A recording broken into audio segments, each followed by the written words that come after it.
There's a frog down there. Good morning. It's late morning. Just shifting some seed here for Kev. We are roughly 3 days away from being finished sowing. Not done any rolling yet, not done any spraying yet. So I'm gonna head out rolling in about an hour. With the new rollers, I need to just get them set up right. Just took me a minute to figure out the button, that one, to switch the spools over for the drawbar on that trailer. Spool that up, pull that lever, spool that down again. They're plumbed in the wrong way round. Wrong way round to what I think. Kev can get himself loaded. Dunk was away this morning, so Kev just got caught up. It's worked out just about perfect. Kev will get himself filled up, Dunk get a few more woods ahead. Happy days. This is the third last field. Finish this. There's enough seed there to finish this field. And then there's a field here, field there with spring oats to go in them. Let's get rocking and rolling. Haha. I could do with getting just shy of about 100 acres rolled this afternoon. And then I need to get in the digger and dig a hole for tomorrow because Davey Beat put in the borehole. He's in the hole dug so he can plumb up some bits and bobs. Right, let's get this plumbed up. Let's get it folded out. We need to set the pressure on it right. The wee gauge here. Basically, the center roller here, when you fold it out, is taking a lot of the frame weight. What this is doing is pressurizing the wing rollers, 1, 2, 3 and 4, onto the ground, taking a bit of the chassis weight into the rings on the outside rather than it all sitting on the inside. So you need to line up that black needle with that red needle, but we'll do that in a second. Plumbed up, I'm just going to let the pressure out of the tyres. Don't know what pressure to go to, 10 psi?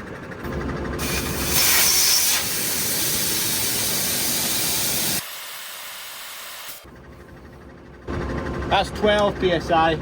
Let's go for 10.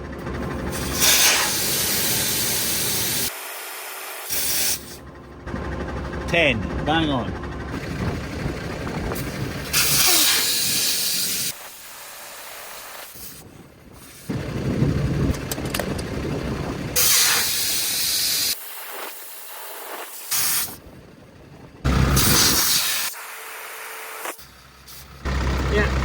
Right, we're golden.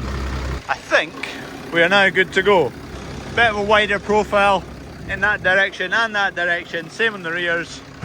Could go lower pressure, but I'm not really sure whether the tyres are up to it. Let me know there. What are they? BKT Agrimaxes on the front, and on the back are Alliance Super something something radial. Whatever that means.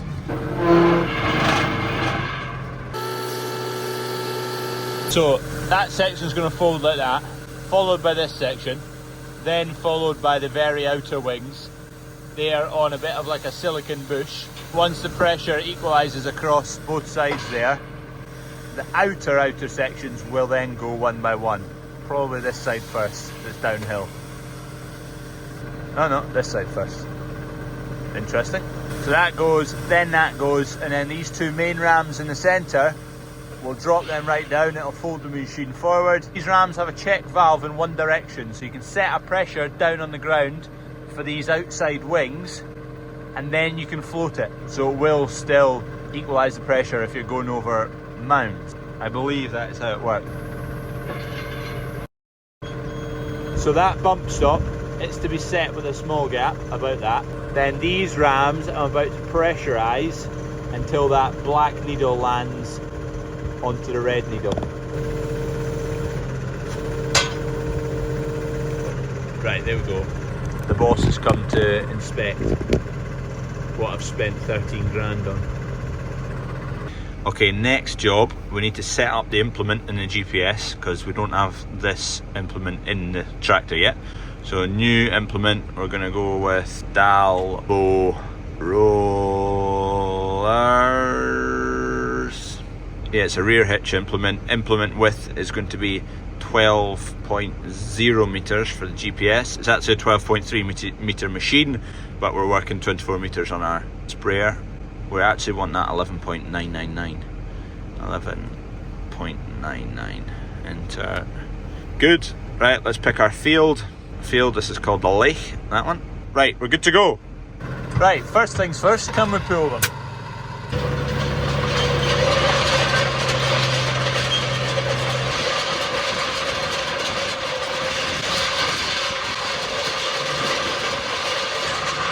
Start, we can move them.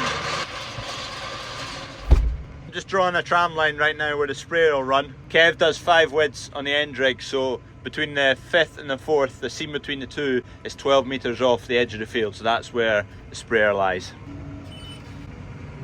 Ah, this is easy work, easy peasy. I'm going to be in and out of cab a fair bit. It's quite a stony field at the moment, this. It was in grass for quite a while, so a lot of the stones are just coming up now. You come across your stones double as quick when you're double the width, and you have to carry them double the distance. I've gone about 500 metres and I absolutely love them. Beautiful. I just let the back tyres down a little bit more, down to 8 psi. Fronts are on 10, rears are on 8, and here's another stone, but it's lined up. I can pick it up with a grate, don't need to get out. Jackpot, they're the stones we like. We've got a ton of weight on the front. It's maybe overkill, I'm not sure. I just didn't want to come in here and not have enough traction. Oh, I've dropped the damn thing. I still want to drop the pressure a bit more on those front runs. You can see they're splaying out a wee bit. What's people's thoughts? That's 8 psi. They're 620s, those tyres, are they? Yeah, 620, 70, 42s.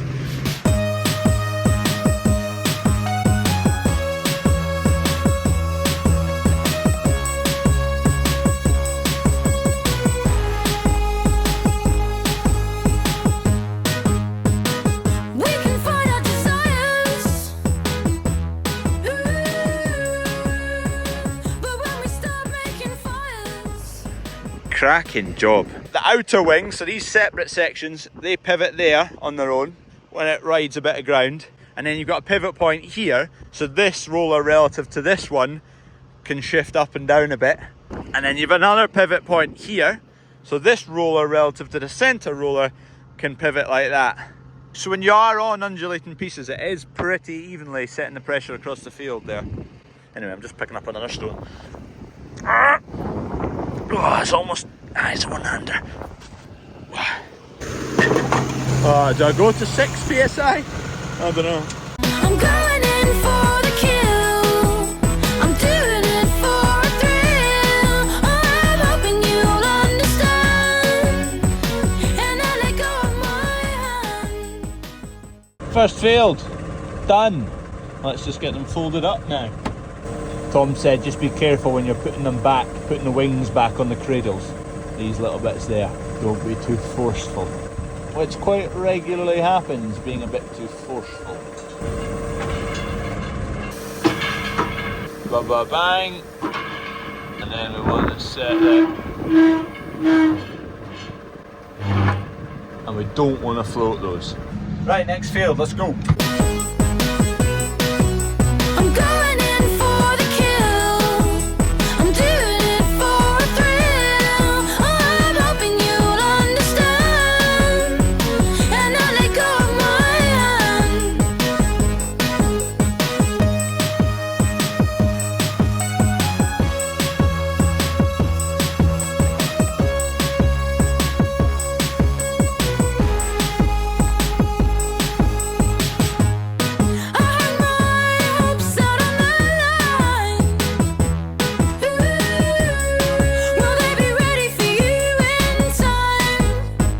Field is needing a roll, specifically because you can see the cracks and whatnot. It's got quite capped, so what we mean by that is like that section there is all big one crusty lump. I've just made a crack in it there, but it's got a crusty top layer that the crop fighting to get through that layer is quite hard. You call it when the ground's capped, because it's got a deluge of rain and then it's dried out with that firm layer of soil. So the rollers will be doing a good job of just putting a bit of pressure on that, and look, that's all cracked open now, and there's pathways for the crop to get up and through. Soil's still pretty cool, so crop's not done a whole lot yet. It's been cool at night time, so soil temps. Let's check them right now on the app. Right here, here's the soil temps. Still quite cool. So you can see the ground. Large cracks, but large chunks of kind of crusted soil. And if you look over here, this is all cracked and loosened off now. Loads of pathways for that crop to get up and through. That's another reason why we roll if you get bits of soil like that. I'm going to let some more air out of these tyres. I'm going to get them down to 6 PSI. Just a little bit conscious of the sidewall, but be alright.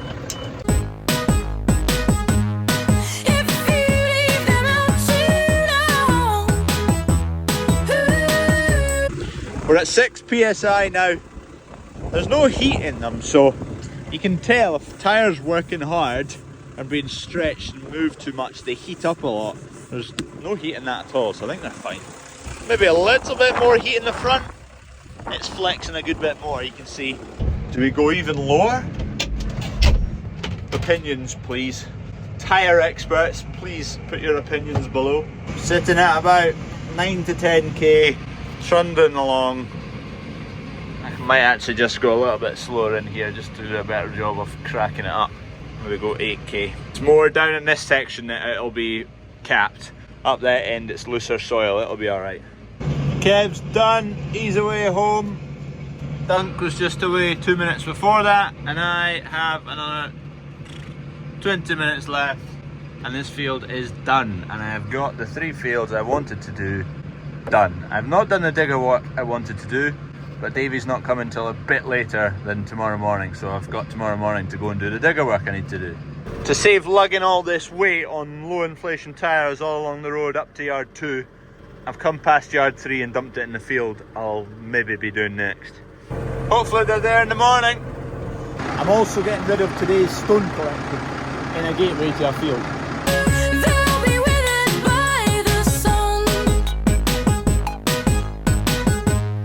That'll be slightly less of a wet hole now.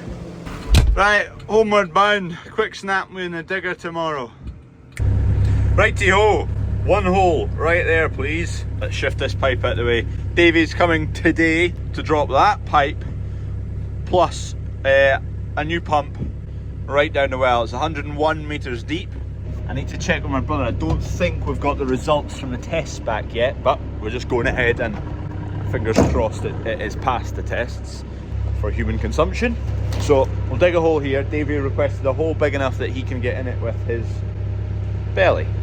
While I'm at it, I'm going to expose all of this. There's a frog down there. Looks stuck. Let's get you out, buddy. He's still alive. Don't know by how much. Seems like he's dried out a bit. I wish you a long, happy life, buddy. Good luck. Full stops and exclamation marks. This pipe that we're thinking of just runs like that, yeah, no bother. Immediately T-junction and runs straight across there. So we weren't far away from going straight through it with that. Thankfully we didn't. Keep going deeper at the borehole there. Davey will want to get it probably at least a metre below the surface. Dig a bit more there, but we've exposed this. I'll expose it a bit more and that'll be where we plumb the borehole water into the supply to the farm shop and the farm. Once this 50mm pipe is connected up to the well, it'll be ran in under there and up. Everything will be housed in there in terms of inverter, power supply, water valves, etc. What we will do is we will take the main supply from here, run it into there as well, and then we will have everything housed in there, insulated, and we will have the mains as a backup. What you legally have to avoid is borehole water, our private supply, physically being able to get into the main supply. Plumber will plumb all that up for us, but put it on a system that if, say, we have the power goes out and the pump stops working, we can quite easily switch over back to mains water, so we have a backup supply. But without water being able to backtrack and go into mains, because that is a no-no. We were cutting it fine on diesel. I am now at the tank. I'll also fit this fan belt, alternator belt, whatever you want to call it. We'll get that on. Stop the screeching when it first starts up. Hole dug, this is deep enough. I just need to expose that pipe. You'll basically plumb in right about there. Keeps it away from the frost. So there's no water above that bit there. And then he'll put a wellhead on the top that the power goes through. Sparky will put an isolator next to it as well.